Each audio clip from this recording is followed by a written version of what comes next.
Trump's Mar-a-Lago neighbors are taking legal action to try to force him to live elsewhere. President Donald Trump's Florida neighbors are taking action meant to stop him from moving permanently to his Mar-a-Lago beach resort, according to a Washington Post report. Neighbors reportedly wrote a letter to Palm Beach authorities and the U.S. Secret Service saying Trump had no legal right to live there full-time, citing legal precedent from a 1993 agreement Trump signed. According to the Post, the letter says Palm Beach authorities should promptly notify Trump he is not allowed to live at Mar-a-Lago to avoid an embarrassing situation in which a former president had to be evicted.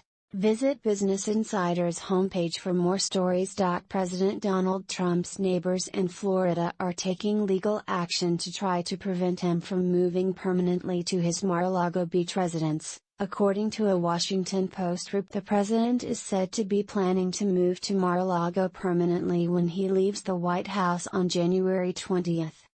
Some of his neighbors, however, have written a letter to Palm Beach authorities and the U.S. Secret Service saying that Trump has no legal right to live there full-time. The Post said it obtained a copy of the letter, in which it says the neighbors mentioned an agreement that Trump signed in 1993 when he sought to turn what had been a residence into a private club. Under the terms of the agreement, no guest is permitted to stay at the club for more than 3 non-consecutive 7-day periods during 1 year. The letter, written by an attorney representing the DeMoss family, who are Mar-a-Lago's neighbors, says Palm Beach officials should notify Trump he is not allowed to live at Mar-a-Lago to avoid an embarrassing situation in which a former president would face an eviction. The luxurious golf resort at Mar-a-Lago, long billed as Trump's winter White House, has long been a favorite residence of Trump's among his sprawling networks of properties and golf clubs.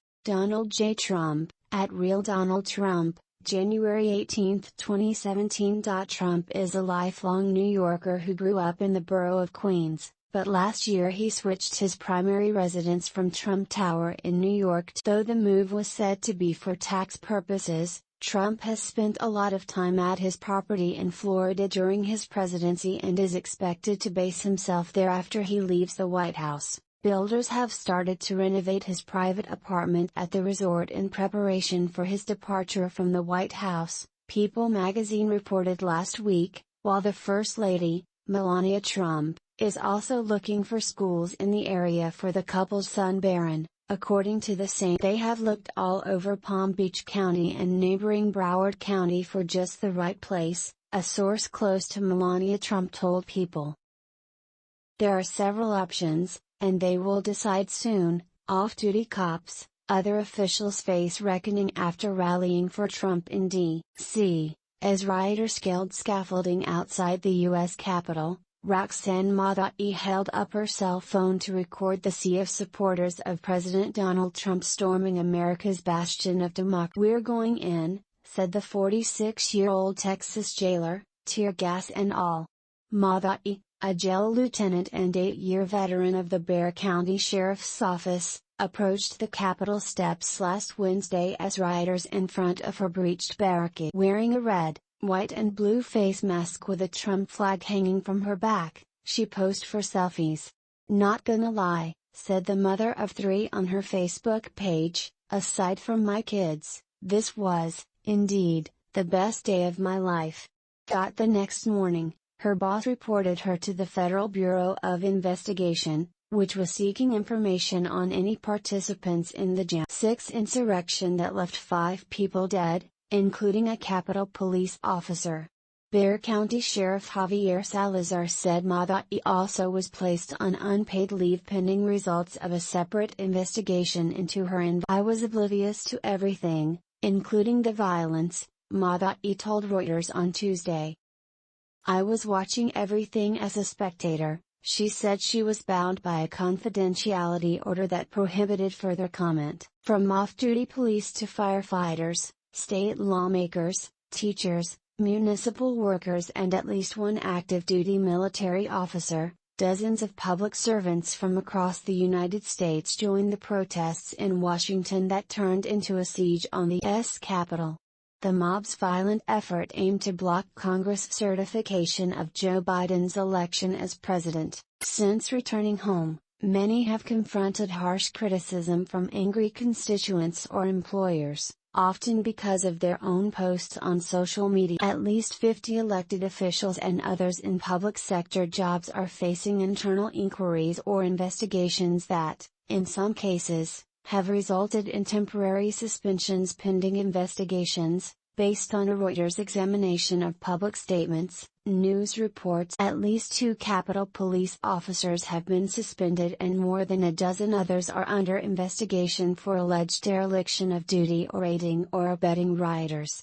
For some public employees caught on video or social media rioting inside the Capitol, the consequences have been swift, including arrests and job termination. 2 off-duty police officers from Virginia faced criminal charges Wednesday after posting a picture of themselves on Jan. 6 in front of the Capitol's statue of John Stark and bragging about their behavior, according to a criminal complaint filed in federal court in the District of Columbia. The riot in one day took the U.S. Capitol, one wrote. Many other people, whether inside or outside the building, face a mix of hard scrutiny, investigations, job suspensions and public out. Their employers are grappling with whether they violated policies, whether they should be censured or fired, and whether their free speech rights were superseded by their duty to serve the public good. Some of those who faced backlash did not attend the Washington, D.C. rally where Trump gave an hour-long speech reiterating his baseless claims of voter fraud, but they did offer public support. Some said they were exercising their right to free speech and assembly under the U.S. Constitution. For government employees, the First Amendment offers broad safeguards. But the amendment does not apply to criminal actions, said David Snyder, executive director of the First Amendment Coalition, who is a lawyer and former journalist. You don't get to throw a trash can through a store window because that store window was along a demonstration path, he added. If government workers are at a protest and not acting in an official capacity or engaging in criminal activity, then the government is limited by the First Amendment in its response in ways that private sector employers are not, Snyder said. But determining if an employee is in an official capacity can sometimes be hard to answer.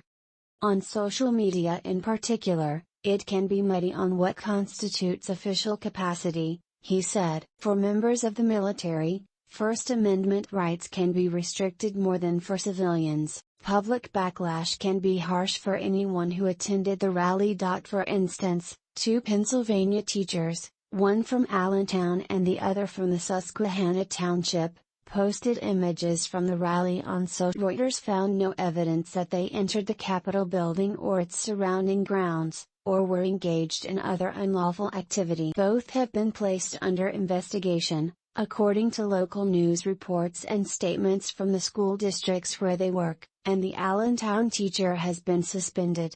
The Allentown teacher could not be reached for comment, and the Susquehanna Township teacher said he was unavailable on Wednesday. Both school districts emphasize their staffers' First Amendment rights in the formal statements. It is important to understand that as a governmental employer the school district must abide by all of the provisions of the U.S. Constitution, the Susquehanna Township School District wrote on Facebook. The post gathered hundreds of comments, many from angry community members.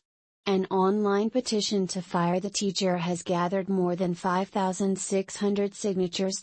In response, the township's superintendent, Thrive Tamara Willis, released a video statement more sympathetic to petitioners. Our initial statement appeared to ignore the deeply divisive nature of the personnel matter, however, I assure you that it was in no way designed to ignore the gravity of the events that occurred. Undermining public trust. Questions about the role of public servants in fanning or organizing the unrest extend into Congress and state legislatures. West Virginia State Delegate Derek Evans, a Republican, donned a helmet and posted online a video of himself among a mob of people streaming into the Capitol. We're in it. Keep it moving, baby, Evans said in front of a doorway amid rioters grimacing from pepper spray. Federal prosecutors have charged Evans with violent entry and disorderly conduct, among other things. On Saturday, Evans resigned his seat. He did not respond to a request for comment. In a public statement Thursday, Evans's lawyer said he did nothing wrong and was exercising First Amendment rights. Julian Zelizer, a political historian at Princeton University, said the public reaction to officials' participation is to be expected. If they're involved in an activity like this, you can't be surprised if many people just don't trust them anymore, he said. It undermines that you can count on them with total confidence to serve the public. Some elected officials this week have voiced suspicions of secret insider help by their colleagues. Others have accused lawmakers of sending call-to-action messages. U.S. Representative Jody Isay, a Republican from Georgia, tweeted in the hours before vote certification, "What is done today will be remembered. This is our 1776 moment," referring to the year the United States declared independence from Britain during the Revolution. That sentiment was echoed by Lauren Boebert, a Republican representative from Colorado, who tweeted before the siege of the Capitol, "Today is 1776. Isay, who could not be reached for comment, told local media that he was not inciting violence but rather standing up for free elections. Boebert, who wears a pistol on her hip in campaign photos, criticized Democrats after facing calls to resign. "They act as though a reference to the founding of our country and the bravery of upholding our constitutional oath is criminal," she said in a statement. "We are not shutting up." The U.S. military and a growing number of law enforcement agencies across the country from states including New Hampshire, Pennsylvania and Washington are scrutinizing staff for their potential involvement in last week's Zelienople, Pennsylvania. Police officer photographed wearing a MAGA 2020 F. Your Feelings hat is under investigation after attending the Jan. 6 rally where Trump urged his followers to march to the Capitol and fight. Police Chief Jim Miller said there's no indication Officer Thomas Goldie participated in the march or went inside the Capitol, but he has nonetheless referred the matter to the borough's legal department. "You can't stop someone from expressing their rights," Chief Miller told Reuters, but he said he wanted to hear from the lawyers. He said he won't consider disciplinary action against the officer until he does. Officer Goldie did not respond to requests for comment. Officials in Troy, New Hampshire, have locked the doors to their town hall after receiving threats from people angry that the town's police chief, David Ellis, attended the pro-Trump rally. Chief Ellis did not respond to requests for comment. Dick Thaxton, chairman of the Troy Board of Selectmen, defended the chief against calls for his resignation and expects Ellis to return to his job. He stressed the importance of the First Amendment. "It would be a scary day in America if you have to tell your employer what meetings and political events you are going to on your personal time," he said. The U.S. Army is investigating a psychological operations officer who led scores of protesters from North Carolina to the Washington rally, according to media reports and a Facebook post. Commanders at Fort Bragg said they were reviewing Captain Emily Rainey's involvement in last week's protests and if she violated any laws or regulations. The DoD, U.S. Department of Defense, encourages members of the armed forces to carry out the obligation of citizenship, so long as their actions are in keeping with DoD policy and do not impair the good order and discipline of the service. Dan Lessard, spokesperson for 1st Special Forces Command, Airborne, at Fort Bragg. Rainey, who did not respond to requests for comment, had already submitted her resignation last October and was due to leave the Army in April. She posted a video on her Facebook page 2 days after the deadly Capitol riot urging people to start fighting. "Get off the bench," said Rainey, looking straight into the camera. "We aren't going anywhere. We're not shutting up." Linda So reported from Washington, D.C., Andrea Januta from New York and Mike Behrens from Chicago. Editing by Julie Marquis.